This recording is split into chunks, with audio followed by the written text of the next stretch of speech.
বিভূতিভূষণ বন্দ্যোপাধ্যায় তার আরণ্যক উপন্যাসে লিখছেন, মানুষ কি চায়, উন্নতি না আনন্দ? এমন উন্নতি যদি কেউ করে যার থেকে সব আনন্দ উবে যায়, সেই উন্নতি করে লাভটা কি? উনি লিখছেন, জীবনে অনেক অনেক মানুষকে চেনেন যারা অনেক উন্নতি করেছে, কিন্তু জীবনে কোনো আনন্দ নেই। সেই উন্নতির মানেটাই বাকি। জীবন মানেটা কি সত্যিকারের উন্নতি করা, মানে অর্থ উপার্জন করা, বড় গাড়ি করা, বড় বড় বাড়ি করা, অনেক টাকা পয়সা রোজগার করা, এটাই কি জীবনের একমাত্র উদ্দেশ্য? না, আপনি যেই কাজটা করছেন সেই কাজটা থেকে আপনি কতটা আনন্দ পাচ্ছেন সেটা ইম্পর্টেন্ট।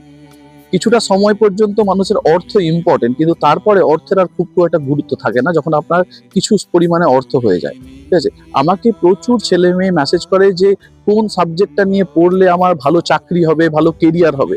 ইম্পর্টেন্ট এটা না যে যেই সাবজেক্টটা আমি ভালোবাসি এবং যে সাবজেক্টটা পড়ে আমি জীবনে কিছু করতে পারবো এবং সেই করাটা আমি 30-40 বছর ধরে আনন্দের সাথে করতে পারবো, সেই রকম সাবজেক্ট চুজ করাটাই ইম্পর্টেন্ট। এরকম না যে এখন এআইএমএল নিয়ে সবাই পড়ছে, এতে অনেকটা বেশি বেতন পাওয়া যাবে, তার জন্য এআইএমএল নিয়ে পড়ি, আমার কোনো রকম কোনো কম্পিউটারে ইন্টারেস্ট নেই।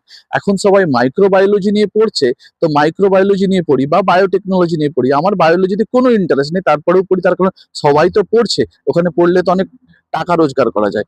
জীবনে ইম্পর্টেন্ট হচ্ছে আনন্দ, জীবনে ইম্পর্টেন্ট উন্নতি নয়। ঠিক আছে? সেই রকম উন্নতি করার চেষ্টা করুন, আপনার ছেলে মেয়েদেরকে বোঝাবার চেষ্টা করুন, সেই পর্যন্ত উন্নতি করুন যাতে ওরা আনন্দের সাথে বাঁচতে পারে। যদি জীবন থেকে আনন্দটাই উবে যায় না, তাহলে যত উন্নতি করুক, তাহলে তাদের কোনো কিছু সাফল্য আসে না। বহু মানুষকে দেখেছি উচ্চ পদে দাঁড়িয়ে আছে, উচ্চ পদে বসে আছে, যাদের অনেক ক্ষমতা, অনেক অর্থ, মুখটা হাঁড়ির মতো বড় করে থাকে, সারা শরীরে রোগ জুড়ে আছে। ঠিক আছে? তার থেকে নয় কি ভালো যে আপনি সুস্থ সবল আনন্দের সাথে কম বেতনে চাকরি করছেন, কিন্তু ভালোভাবে আছেন, আপনি আনন্দে আছেন। ইম্পর্টেন্ট হচ্ছে আনন্দে থাকা, ইম্পর্টেন্ট নয় যে উন্নতি করা। অবশ্যই উন্নতির দরকার, কিন্তু তার থেকেও বেশি ইম্পর্টেন্ট হচ্ছে আনন্দ। আমাদের দেশে বহু গুণীজন জন্মেছেন, বিভূতিবাবু তাদের মধ্যে একজন। আমার one of the favourite writer. উনি আমাকে একটা সময়ে, যে সময়ে আমি হারিয়ে যাচ্ছিলাম, উনি ফিরিয়ে নিয়ে এসেছিলেন। ওনার আরণ্যক, ওনার অপরাজিত প্রথম খণ্ড, দ্বিতীয় খণ্ড পড়ে আমি আবার ফিরে এসেছিলাম। ঠিক আছে?